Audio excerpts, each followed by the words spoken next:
जिसने कह दिया था कि अब आंख ज्योति आ ही नहीं सकती, उस डॉक्टर को दिखा के लाओ।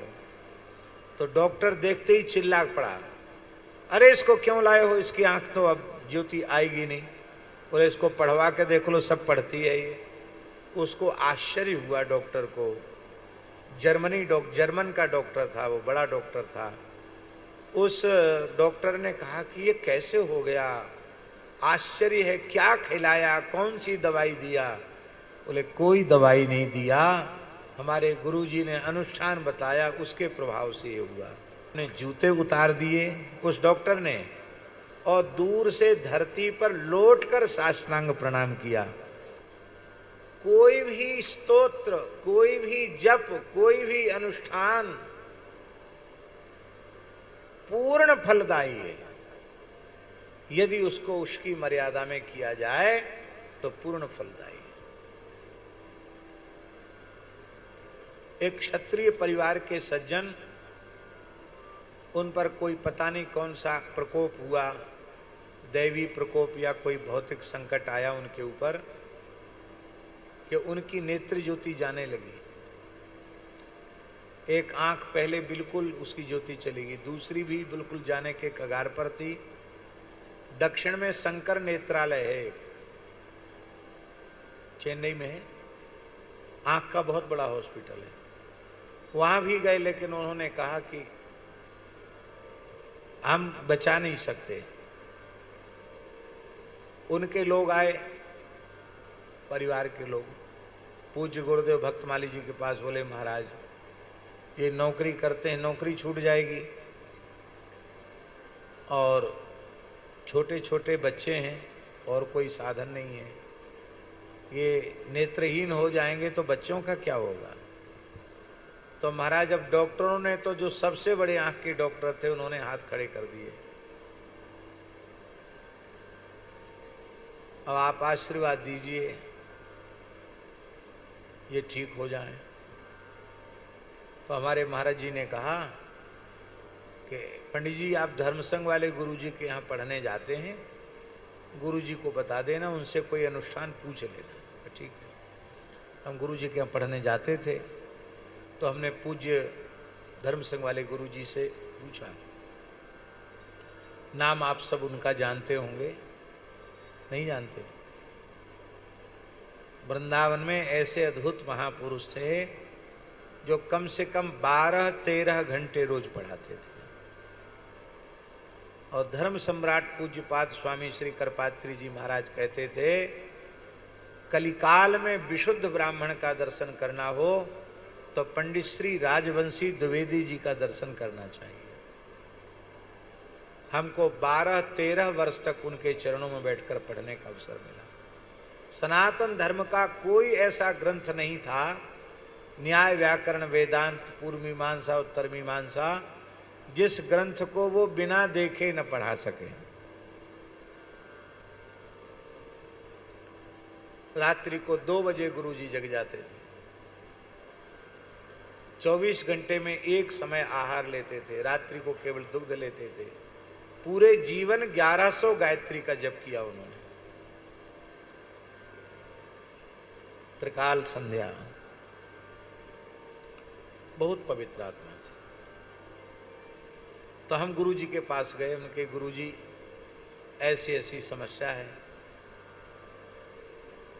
गुरुजी बोले उपाय तो है।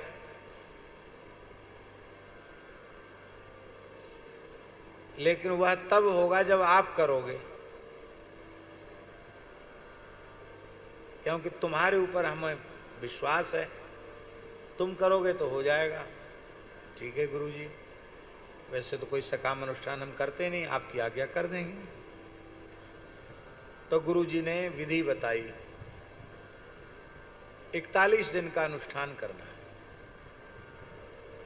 पंचांग देख करके मुहूर्त बता दिया, और गाय के गोबर से थोड़ा स्थल लीप करके उसमें ताम्रपात रख करके षटकोण लग करके उसमें प्रणव या ह्रीं जो सूर्य का बीज है वो अंकित करके फिर उनका सूर्य भगवान का उसी में पूजन करना, और खड़े होकर 12 पाठ आदित्य हृदय स्तोत्र के करना। प्रातः, 12 मध्याह्न, 12 सायं, और उतने ही संख्या में चाक्षुषी विद्या के पाठ करना, यही अनुष्ठान है।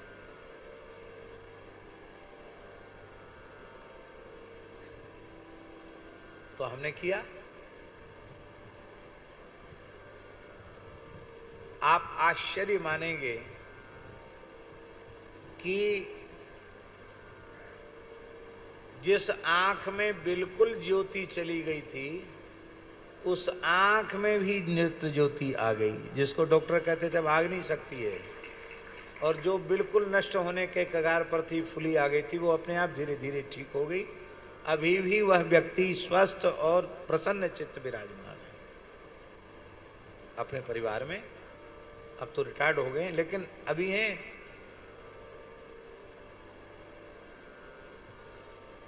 तो गुरुजी ने सुनाया कि ये अनुष्ठान हमारे गुरुजी महाशय जी के द्वारा बताया हुआ है। काशी में पूज्य गुरुजी महाशय गुरुजी थे, जो उस समय के अभिनव पाणिनि कहे जाते थे, षडंग वेद के बड़े विद्वान थे। महाशय गुरुजी, महाशय जी की परंपरा है, उनसे पढ़े थे गुरुजी। बोले उनकी एक छोटी बिटिया थी, उसकी आंख की ज्योति चली गई, दोनों ज्योति, आंख बिल्कुल अंधी हो गई। इतनी अंधी हो गई कि उसको लाइट जले तो भी पता न चले, सूर्योदय हो तो भी पता न चले। अंग्रेजी जमाना था, तो अंग्रेज डॉक्टर के पास ले जाना पड़ा उसको। यद्यपि महाशय जी बहुत शौचाचार वाले थे, मिलेच्छ की छाया न पड़े, इस प्रकार के थे वो, लेकिन बिटिया थी, उसको ले जाना पड़ा। अंग्रेज डॉक्टर था, उसने चेकअप किया और उसने कहा इसकी आंख समाप्त हो गई, अब इसको लाना बेकार है। हाँ, इसकी पीड़ा कम हो जाए इसके लिए दवाई दी जा सकती है, बाकी अब आंख की ज्योति फिर से आने वाली नहीं, ये खत्म हुई इसकी आंख। तो वहां से लौट के आए तो सब लोग घर में रो रहे थे। तो महाशय गुरुजी ने कहा क्यों रो रहे हो? बोले डॉक्टर ने कह दिया बंदी हो गई, अब इसकी आंख नहीं आएगी। तो महाशय जी बोले डॉक्टरों पर विश्वास है, दवाओं पर विश्वास है, धर्मशास्त्र पर विश्वास नहीं हो तो क्या होगा? नेत्र के अधिष्ठात्र देवता भगवान सूर्य हैं, यदि सूर्योपासना ठीक से की जाए तो इसकी नेत्र ज्योति आ जाएगी। पर कोई करे बहुत निष्ठापूर्वक तो आ जाएगी। तो गुरुजी कहते थे, हम विद्यार्थी थे गुरुजी के, हमने कहा गुरुजी हमारी बहन है, आपकी पुत्री है, मेरी बहन है, हम करेंगे अपनी बहन के लिए, आप जैसे कहोगे कठोर से कठोर अनुष्ठान हम करेंगे। तो यही अनुष्ठान महाशय जी ने 41 दिन का बताया और बोले हम 22वां दिन चल रहा था कि वो बहन जो गुरुजी की बिटिया थी उसको प्यार में बिन्नी कहते थे, बिन्नी। तो बिन्नी खटिया पर बैठी थी, तो उसने कहा गुरुजी से, धर्म सिंह वाले गुरुजी से, भैया क्या सूर्योदय हो गया है? तो उनको लगा कि इसको तो पता ही नहीं चलता था कि सूर्योदय हुआ कि सूर्यास्त, इसको कैसे पता चला? तुमको दिख रहा है? बोले हाँ सूर्योदय हो गया, दिख रहा है। तो बोले ये क्या है? तो कहा आपका दाहिने हाथ का पंजा है। अच्छा ये क्या है? बोले अंगुष्ठ है। ये क्या है? बोले ये तर्जनी है। ये क्या? बोले मध्यमा है। ये क्या है? बोले अनामिका है। ये क्या है? कनिष्ठिका है। बढ़िया दिख रहा है इसको। तो गुरुजी से कहा, महाशय गुरुजी से, कि बिन्नी को तो दिखने लग गया। बोले किसी के सामने इसका प्रकाश मत करना है, 41 दिन पूर्ण होने दो।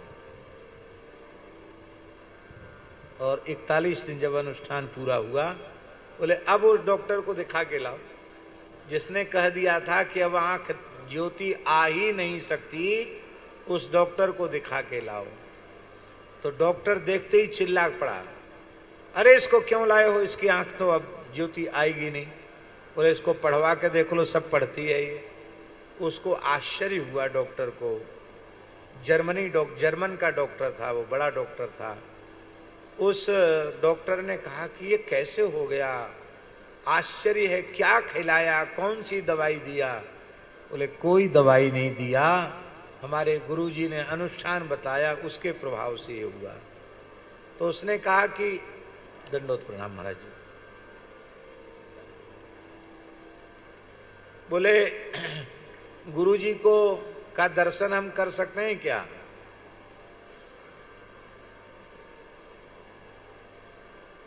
तो बोले गुरुजी से पूछना पड़ेगा, गुरुजी से पूछना पड़ेगा दर्शन कर सकते हैं कि नहीं। गुरुजी से पूछा, बोले संभव नहीं है, क्योंकि म्लेच्छ से संभाषण नहीं करते थे वो। बोले हम दशाश्वमेध पर स्नान करके सवेरे आते हों, संध्योपासन करके, तो उस डॉक्टर को बोल देना दूर से दर्शन कर सकता है, हम उसकी तरफ देखेंगे नहीं, उससे बातचीत नहीं करेंगे।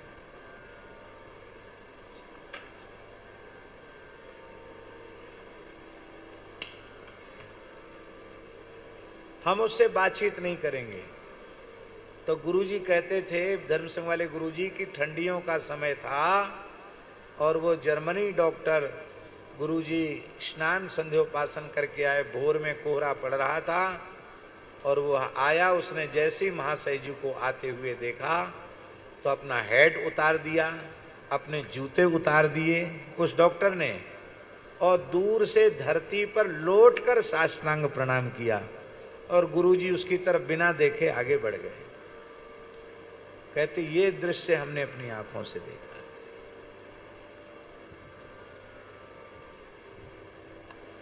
उस समय रामानुज संप्रदाय के एक बहुत बड़े विद्वान थे, श्री देवनायकाचार्य जी, जो पूज्य धर्म सम्राट स्वामी करपात्री जी के दक्षिण बाहु माने जाते थे। वो महाशय जी के ही शिष्य थे, उन्हीं से पढ़े थे। महाशय जी के शिष्य, हमारे धर्म संघ वाले गुरु जी भी महाशय जी के शिष्य थे, उनसे पढ़े थे। ये बात हम इसलिए कह रहे हैं कि हमारे यहाँ जो कुछ लिखा है वह सर्वथा सत्य है, उसमें मिथ्या की कल्पना मत करना। बाकी जिस मर्यादा से हमें करना चाहिए उस मर्यादा से हम नहीं करते। केवल भागवत का मूल पारायण सविधि कर दिया जाए तो असाध्य कार्य भी सिद्ध हो जाएगा, और ऐसे अनेकों चमत्कार हुए हैं।